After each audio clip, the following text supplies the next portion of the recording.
Right. We are live on all of our platforms.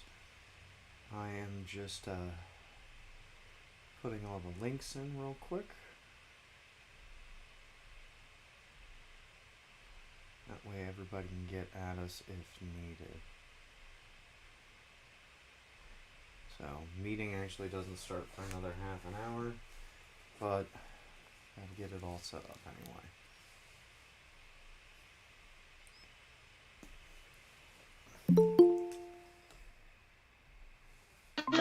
Oh, what up, Taz? What's going on? Ah, shit, just getting the day started. Yeah. Yeah. I'm over. Yeah, you back in PA? Yeah, I'm back. Look, that's you. Ah, That's my wife. congratulations. Oh, Yeah. oh, happy for you, man. Oh shit, man. Ah, dude, I bet. So how's everything? Ah, everything's going for the moment. You know, just another day in paradise. Hey, what day is I forgot what day he's actually supposed to be announcing what day the gathering's gonna be. I Yeah, I know it normally, should be coming up. yeah, those should be coming up soon, but we normally don't get much detail until usually around February ish, because it's just them trying to get everything scheduled and then looking at predictive forecasts, blah blah blah, all of the Yeah, bullshit behind the scenes. no. Yeah, but we'll see here shortly, I hope. Yeah, no doubt. I already know it. I already know where it's at. Yeah, we already I know. just I just the dates. Yeah, you know, gotta start planning. Gotta get all of our ducks in a row. Well, yeah, because I just won't be working that spot. I'll be gathering instead. Exactly. It makes it a hell of a lot easier.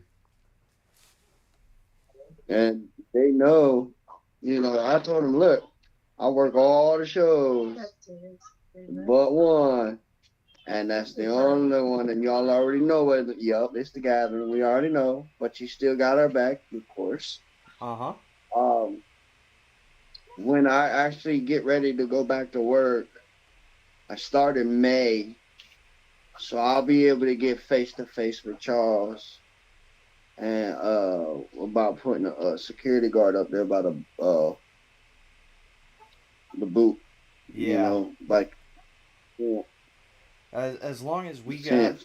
some way to get a hold of security or get a hold of medical, that'll make our lives a hell of a lot easier.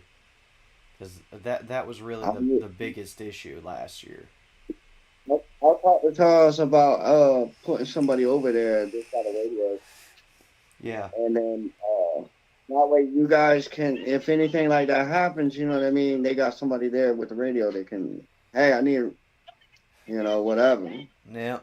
Well, they see us and they just kind of drop off all of their unwanteds, which is fine, but we were not well equipped to handle that many people, considering, it was Yeah, like this. really two people. Who's all gonna be helping with the new issue? That's the thing is, we've got a handful of volunteers, but they all gather. We can't take them away from their gathering experience. So it's me and Frank. I'm already working nonstop at the gathering, so this is nothing new for me. But it's not fair for us to ask our volunteers to spend their gathering doing work for us. Well, I mean, we need to get you guys down inside the gate more anyway, because that way, what I mean. You guys were missing everything Yeah, being way up there. but I mean, it's no different for me than most other years. We get to go see main stage, maybe, and that's usually about it. I, No, but that would be kind of cool to have, your the tent like somewhere around there. nominate space. Well, that's what we're aiming for this year. It's just last year we took what we could get because we wanted to Right. make sure that we were there for the parking lot party. And then once we were established, and since we weren't actually on the map anywhere, we just stayed where we were. Well, like I said, bro, I'll get you guys in there. Yeah, well, I'll get you a spot for the gate. yeah. Because I can also talk to Steve too. Oh yeah. I was actually just up at the property right before New Year's Eve because we had to go pick up some tools somebody left behind at Legend Valley. Oh Yeah. shit. Right. Like legitimately, there has not been a single month since the gathering that I haven't ended up at Legend Valley for something. That's just telling you something. Yeah, I know. That's that's our new home. I know it.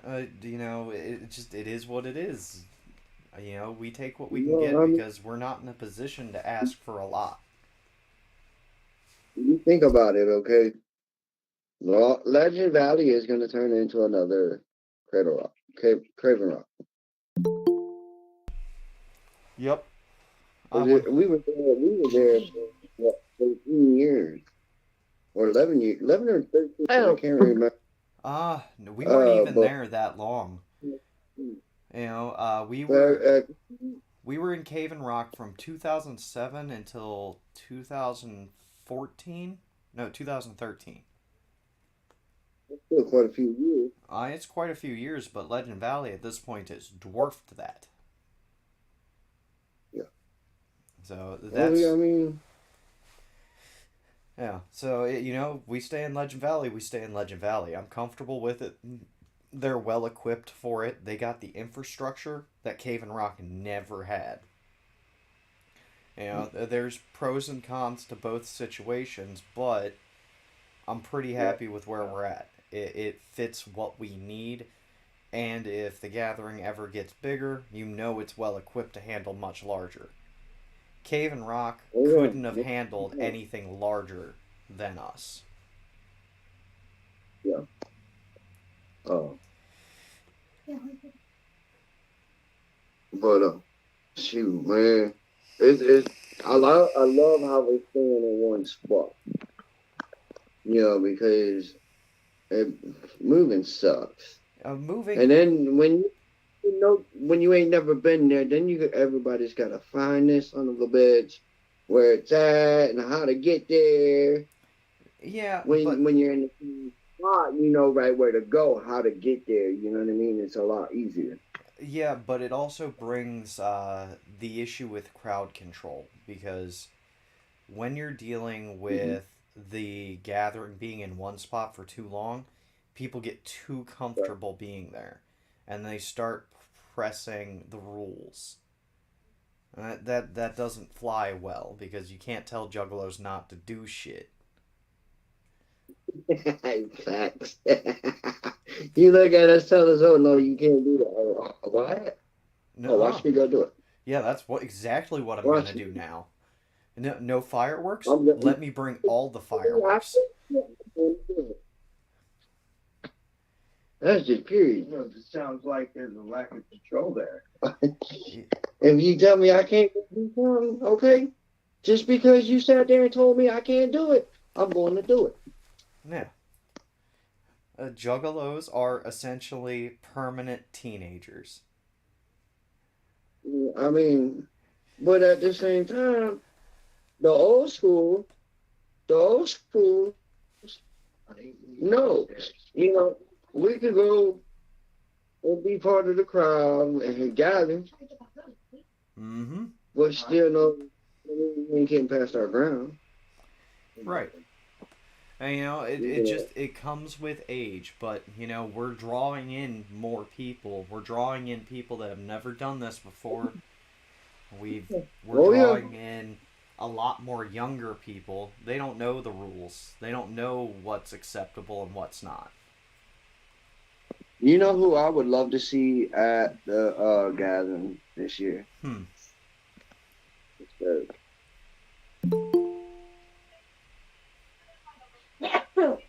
I would love to see Disturbed at the gathering this year. Hmm. What's up? Was Yeah. Who would you So, like you to know, see? that would be a really dope show. Yeah, that would be cool. But Get Disturbed, Porn, and Smashing Pumpkins would be great. Or even Marilyn Manson. all of those would be really great. But Those would be some really. That would be a dope gathering. those would be amazing. That would be. But They you could, gotta you have know the damn well money. they got that already. Shit. they hit money as much as they fucking have it, they hemorrhage it, just like the rest of us. You got to think. Last year's gathering was the first profitable gathering in a minute. Yep. We can't afford to blow a budget just because we had the post-COVID rush. Well, you know what? I don't even know how in the hell we got it that year, last year, because they weren't even had the right insurance. Rob, or no, Billy over here just fucking around, waiting until the last minute after I have Steve do it. So then that automatically got to boost. Steve's price has to boost up Mm-hmm. because he did all of this shit for you. Yeah. And, you know, Billy needs to be on his game more. No. He needs to be up and stop being so fucking lazy. Yeah. And get shit done. Believe me, I understand. It's just You know that. I mean, come on. Common sense, though. I mean, you want shit done, it's not going to get done on its own. yeah. Billy Bill, while he may be the CEO, he doesn't understand a lot of the work that actually needs to go into putting things on. I mean, when he does it though, he does it damn good getting it done. It's just getting him in that motion. Yeah, getting him Let's to that go. point though is the problem. You Yeah. know, last year is a fluke in my opinion. That's never gonna be our norm. I don't even know how in the hell they were made profit off of that. I know. Because there wasn't shit. There wasn't shit.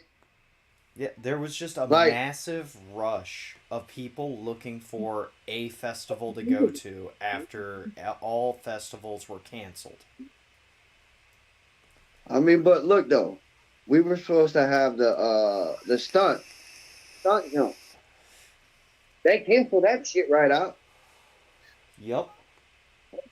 Well, you want to take our fun out? We're still gonna have fun. Fuck that car. Yep. We're gonna fuck that bitch up. I mean, Hack the shit out. just look at what happened with the Big Silva. With that was supposed to end with a giant pallet fire that Steve had okayed initially, and then pulled it last minute. You know, just about everything that we had got pulled last minute. But we ain't at KB Rock, guys. We don't get to have big pallet fires anymore. Right. Fuck you! I had to bring 6 truckloads of pallets to the gathering. Well, hell, look, motherfuckers used to just bring couches and shit. They don't give a fuck. They were there. Yep. Yeah. Everything's still there. Everything still happens. Got a new couch. Okay, we know what to do with that couch. Take that bitch home to the gathering. Mm-hmm. Put it on the pile. Burn it. Yep. That's the proper way to deal with it at this point. You know, we know what to do. Now look at what happened with Indiana with a couch. That was fun. Oh, that was fucking hilarious and a disaster. The tables that they made that was theirs. And you know what? The owner still wanted us to come back. Yeah, that place was a shit show as far as infrastructure goes. Hey, look. That and Oklahoma, that they both were. I mean, even though the show turned up pretty good at Oklahoma at the end, but it shouldn't have had to take until to get to the end Right. for it to be good. Right. It should have been good from the beginning. Exactly. And Oklahoma was just a clusterfuck. That was the first year Wait, that they gave us a merch booth to work in instead of us just setting up on grounds, and none of the vendors showed up that were supposed to be there. Like, none because of everybody. them. They ended up filling in Well, all the slots with local artists that were playing on the second stages, just giving them merch booths, which is wild. And then half of the events that were supposed to happen either didn't happen or happened so poorly that it was difficult. None of the infrastructure was there for Oklahoma, even though they swore up and down that it would be. And then Indiana, even though it was set up for another biker retreat, that was if you never remember set up from to be able to walk in around. Oklahoma, in Oklahoma, they were supposed to do the video Juggalo Island. Yep. Videotaped it. Yeah. Never did it. Nope. They weren't set for it. Well, that's like Juggalo Day. I mean, Jay will come out and announce we're getting ready to have Juggalo Day, and there is no information. Like, information is something these guys have got to get better at. Like, we've got 20 plus years into this shit now, guys. Come on, get the fuck on. We've all grew up. Prioritize. This is going. This is 22 for me. Yeah. I mean, I've been doing this for a while. Watching how they put shit together last minute is how they've always done it. Oh, I know. And they never on time for shit. Nope. Never. That's because none of them motherfuckers have communication skills. Nope. And they've got drug No. habits they don't want to let go of to come out and chill with us. Let's be real. I mean, come on, man.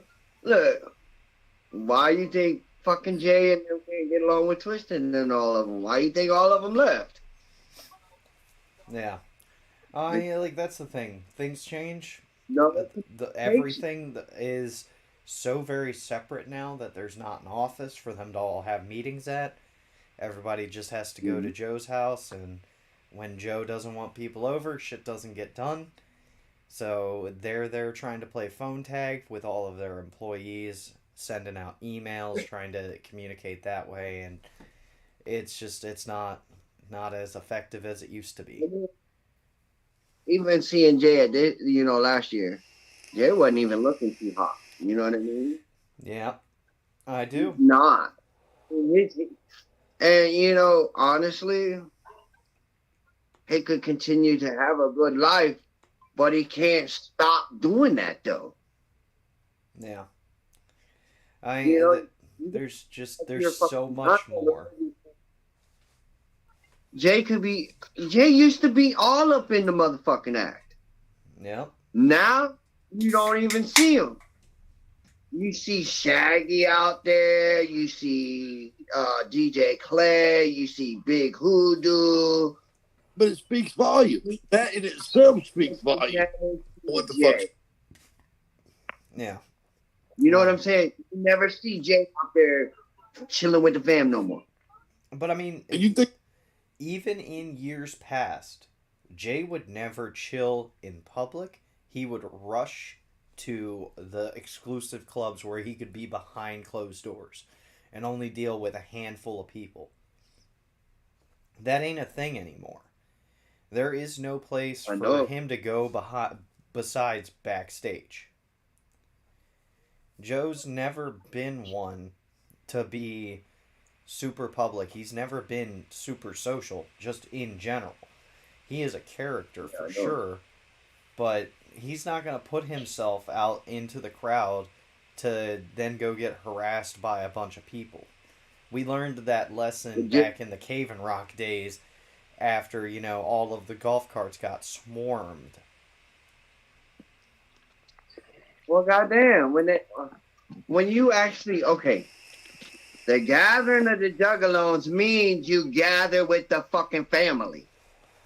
Right. And they make way more appearances during the gathering now than they did in years past. You don't do it nothing but once a year. So why can't you get your big ass out there and fucking chill with the family like you supposed to, like you used to? There's a difference now. Even though his health is bad, but you don't think none of us juggalos give a damn about him? Right. I mean, but that's we give a fuck about him because we still following him. right. But We're I mean, still there's plenty of issues with that, but you also have to take into account where his mental health is, because Joe's been struggling bad with mental health for mad years. Oh, I know. Yeah. You gotta remember, I used to do all their stage work, Right. setting all that up. Yeah. I've seen what I know. The other, I had that chance to be able to chill with Jay. Yeah. Many a time. You know what I mean? And seeing how it was, and how now it's sad. Yeah. It It is. really is. But I mean, real Because shit. That's just honestly though, Jay's health went down when he got that fucking weight taken off of him. That all that weight that he lost in that fucking year, bro. That's what fucked him up. Yep. Well, there's a lot to that. But the big reason why he's not out in public anymore is more so to do with his mental health and with the fact that there's no place for him to go once he goes out onto the grounds. Because it's not like it used to be where, once you go out onto the grounds, you can go somewhere else if shit starts getting overwhelming. You exit the backstage, you go out onto the main grounds, you got to pull a U-turn while the whole crowd is chasing you. That's just not ideal the way it used to be. But I mean, even at the seminar tent, yeah, he don't even. I mean, look, all of us juggalos are out there. Right. I mean, but it's like really he don't even. His body language gives it different signs than what he really is. You know what I mean? Yeah. Motherfucker loves the shit out of us. But with all the health issues that's going through him, it's just like he don't even want to be around people. Well, I mean, like that's the real deal is that he really doesn't want to be around people. It puts it out there like, damn, this nigga don't even love us no more. Like he used to back in the day. You know what I mean? Hey, man, if he didn't love it, he wouldn't show up. Yeah. Very true. But you understand what I'm saying, though. No, I get He it. used to had love compared to what he does now. Right. Back in the day, he was out there loving with the fam. He wouldn't hesitate to smoke a blunt with somebody. Right. But At the gathering, Jay was out there, though. He come out to see us. yeah, but that hasn't been the case in mad years. That's the thing. What I'm saying, that's the old days. Yeah, the old days were a lot different and a lot smaller in all reality. Oh, yeah, they were all smaller.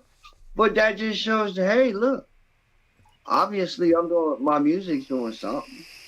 It inspires, I know I fucking get inspired as fuck off of them. Oh, yeah. No, that's the thing. It's just, with how large we are now, it is daunting to try to come out to the crowd, especially with them being so big. Hoodoo doesn't get swarmed the way that Shaggy does. Yeah. Shaggy doesn't get swarmed the way that Jay does. But Ouija's getting to the point they're doing the same with him, like worse than Hoodoo by any means. Yeah. Way worse than Hoodoo. Hey, look, we got it going on, though. Ouija don't have to have psychopathic to be able to make albums and make them rock. No, not anymore. When he Think first about started, though, Yeah. yeah, it. Swagtooth, they printed up so many stickers, so many flyers, and there was like 30 people at their sets on average. Ouija needed Psychopathic as that springboard. Now that he's established in his style and he's put out great work, he doesn't need Psychopathic. See, I Psychopathic remember really does need Ouija. Cave in Rock, when they first introduced his goofy ass, when he had the That fucking. motherfucker was a good boy in the day. I remember that motherfucker. I was like, this guy's not going nowhere. Like, look at it. No doubt. If I have my I didn't realize. But I'm really surprised, like, if you look at the Underground Psychos, and you look at what they pulled together with Twisted Blaze and ABK, it makes me really wonder what the fuck is going on as far as why is Hoodoo not out pushing? Why is Ouija not out pushing with Hoodoo? Like, we've still got a few acts that can go out and push out a mainline tour that did not involve Jay and Shags to give us that little Psychopathic fucking taste before the gatherings. And that was the one thing. You always had that pre-fucking couple shows that got you warmed up and got you hyped up to get out there and spend that fucking money. So I literally was just talking about this last night. So I'm going to school you on it. So, Uh-oh. yeah. So this is like the controversial opinion. People don't like to hear this. Hoodoo is a below average musician. Yes, he is. He is. Yes, he is. So I would put him on a level lower than ABK. The whole reason that ABK... Anyway, because he's up there with fucking Shag. Right. So, but here's the thing. Hoodoo, below average musician, terrible touring artist. All he does is 3 months at a time, hits the road once a year. ABK, on the other hand, is on the road 9 months of the year. He's constantly hitting shows, keeping the crowd warmed up, and doing all of the things that keep people entertained. Hoodoo does a sporadic show here and there, and then he does his regular tour, and he puts a half-ass set together. He has this great character that he could write to, he could rock with as stage presence. He chooses to come out in hoodies and a sweatshirt. He puts zero effort into his stage show. That doesn't get us excited like we used to with all of the artists that we used to go see. And then you've got Ouija. There's no character to him. He's just Ouija. He's a phenomenal musician. He's got great stage presence, but he's not the theatric artist that we're trying to compare him to either. I was very upset at the gathering seeing Hoodoo for the first time. Hoodoo and Friends. Yeah. Yeah. Hoodoo is a below average musician. He is a great studio artist. Loved his albums. I was like, yes, let me hear Graveyard or something live. No, nothing that I knew live. No. Really, at the gathering, fought to the very front row of Ouija's fucking set, got my ribs fucked up so my girl could watch that shit live while she was at work. And even her, as a huge Ouija fan, was like, he's half-assing it. He's not singing. He's more worried about grinding on these bitches. And, you know, he fucked up in a big way, in my opinion, because that's where you set your stage presence. That's where you set your next fucking goals, your next year. This is the fucking time. This is the place. You don't fuck around here. And when you take that as a joke and you waste that opportunity, that could have been another 1,000, 10,000 fans that would be fucking buying your next album because you want to be and bullshitting about it. because you already feel like you've made it. Look at Jay and say how long, even after Malenko, and Malenko went crazy, but it went right back down. I don't know. For seeing Ouija for the first time, I thought the stage show with the different skulls and the theatrics of it was cool. Just saying. I thought it was cool. The theatrics of it was cool. Yeah. But his singing was not. His rapping was not. That was the problem. Because when you let audio tracks do your fucking job. Rapping though. Voodoo really wasn't even rapping. He was talking. Like, but you can catch it. If you've seen these shows with other fucking places and you know what they had to put in, and then you see them waste it at the gathering, I'd waste it on fucking the road. I wouldn't waste it at the fucking gathering. I'm just saying. I mean, Big Voodoo, I mean, he's got some great music, but if you let him perform, he's no good performer. Yeah, no. The first 3 or 4 sets that I saw from Hoodoo were actually good. Man, Hoodoo mad props because his albums are dope. Some of them, But I mean, well, at least some of the songs are dope. But his performance is just beat out of there, man. And it's not even a level point. You know what I mean? No grading.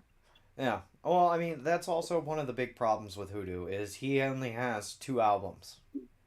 He's been on the record label for over a decade now.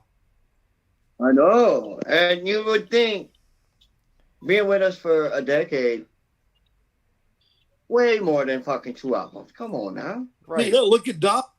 Nobody even Docs at first because he was country. But goddamn Docs kept fighting it, He got kicked the fuck out and still came back to the gathering. I had to give him heart because, I mean, how many motherfuckers is going to push that hard? And still be like, fuck you, dude. You know what I'm saying? No. I'll kept that motherfucker just for that fact, if nothing else. Yeah. But Hoodoo had great potential. He did. But he squandered it by not putting the effort into A, performing to his character, or B, making music. As much as he put into in his albums, he should have put more that amount into his performance. And into his merch. Because if you don't have merch, you can't make money. You ain't got your name on people's back promoting your shit. Like it falls into line with shit. That's what I like. That produce you if you're not doing nothing though. You know what I mean? Yeah, you part of the crew, but yet you have it in you to be doing something. But that's what I like about. That's what I like about Ouija though. Is with his shit, he drops so much music. It's ridiculous. It's mixtape and album after album and mixtape and shit with other people. Just projects galore from him in like a short time period. And you even look at his Swag Tooth catalog. That shit's big too. Yeah, but I need you to look at the liner notes for who actually wrote all of Big Hoodoo's CDs. All of the lyrics are written by Jay. He is a contributor on his own album. He is not the sole writer.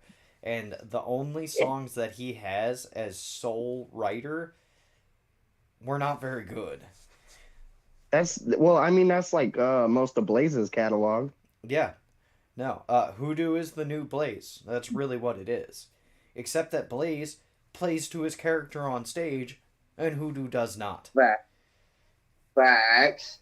That's another character that you cannot put at that level, though. You know what I mean?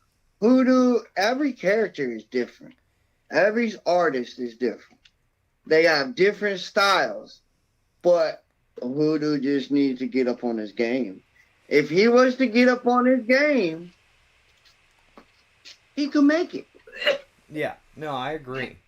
But with that, it is 8:30, and it's actually time to start the meeting. So, I gotta get to All right, recording. I'll see you in an hour, Dave. And start talking Hey, shit. break. Alright, here we go. Alright, so meeting's now started. Tez has Oh, left. he really left. Oh, well, that happens. So today we're going to be talking about setting and achieving goals. But before we get started with that, I got to mention our PayPal, which is paypal.me/juggalos in recovery. Send us a donation. It is a tax write-off since we are a 501c3. So the song of this week was It Rains Diamonds off of Shangri-La. So on the song, they talk about a little bit about the challenges and rewards inside of setting goals for yourself. Lyrics discuss the idea of striving for something better and the struggles of trying to escape from negative situations. It speaks about the concept of trying to get away from our problems and how this may lead to new people. Right. Let me get back to notes. So it speaks about the concept of trying to get away from our problems and how this may lead to falling back into the same negative pattern or feeling denied. Lyrics also mention the idea of people turning into the devil over money. It implies that money can bring out the negative in us all and change us into something that we may not be aware of. In recovery settings, and setting and achieving goals can help us move away from negative patterns and situations and towards more positive and fulfilling goals. By setting goals and working towards them, we can gain a sense of purpose and direction, which can be particularly important in early stages of recovery. When the process can be challenging and disorienting, the idea of actually being able to achieve something, especially in that early stage, is just so fulfilling. Because at that time period, we don't really have that structure that we had made for ourselves like a lot of us do later in recovery. Setting and achieving goals gives us that drive to keep pushing forward even when things seem the most difficult. The idea of Shangri-La in the lyrics of It Rains Diamonds can also be seen as a metaphor for the ultimate goal of recovery. In the song, Shangri-La is described as a place where it rains diamonds, where eternal happiness exists and poverty does not. And it's inviting for everybody. This idea of a perfect and inviting utopia could be understood as the metaphor for the ideal state for us to strive for, where an individual has reached a state of physical, emotional, spiritual well-being and contentment. The metaphor inside of Shangri-La highlights this idea that recovery is an ongoing process of self-improvement, and it's a journey that never ends. It implies that perfection is unobtainable, and that in recovery, we may never reach the ultimate goal, but the process of working towards it can bring us a sense of happiness and commitment. So in that vein, kind of the idea that is pushed by a lot of your average 12-step programs is that once you're in recovery, you're always going to be in recovery. There is no ultimate state of just being like everybody else. We're always going to have that history where we've got that want that stays with us forever to use, to drink, to drug, whatever your current addiction was at that time. This whole idea that we are striving for the unattainable is something that we end up having to make peace with. But it's still something that we're trying to work towards. And part of this process is setting and achieving these small goals, even when they seem entirely impossible at the beginning. Like Dee said in past meetings, one of his ultimate goals was to buy a house. And dude was locked up at one point. Went to living in a halfway house and kept setting these small goals. And ultimately, by achieving all these small goals, he used those as stepping stones to get to these bigger, unattainable goals that most of us would have never had the opportunity to had we not made right decisions. In line with this, the lyrics also convey that the ultimate goal may be unattainable, but the process of working towards it can bring us happiness and contentment. It's important to remember that not all goals are achievable, but it's still worth working towards them. The process of setting and achieving those goals, even if they are not always achieved, can still bring us a sense of purpose and direction, which is important when you're first starting.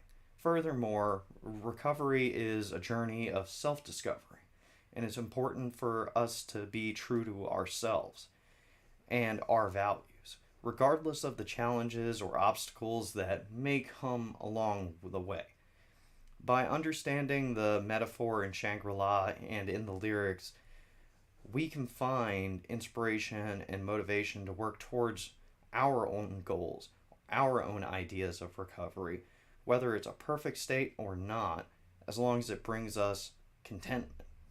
Being content and just being okay with where you are is so difficult, especially once you hit kind of that midway point in recovery, because everybody's used to hitting those milestone points, that 1 week, that 1 month, 3 months, 9 months, a year, 5 years, 10 years. Once you hit those huge milestones, you don't have much to look forward to. You don't see those goals as quickly as you used to. And that usually causes people to stumble because now they're waiting so much longer for that gratification that 1 month or 2 months, 3 months, 9 months had given them. Those were things that they could see in sight. And that's why it's important to be setting these other small goals so you can still feel like you're achieving something and you're working towards something and you're not just focusing on these milestones.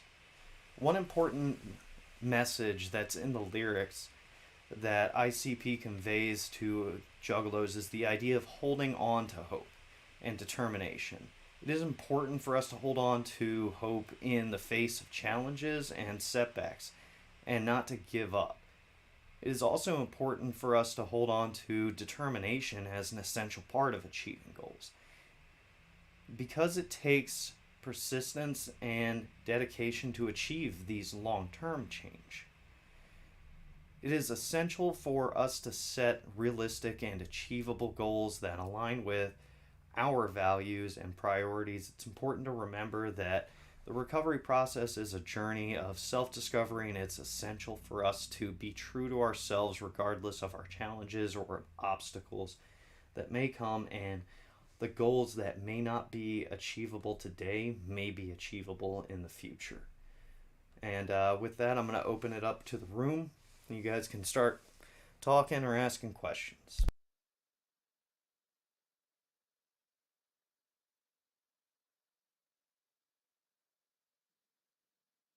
I forgot. Thanks, Josie.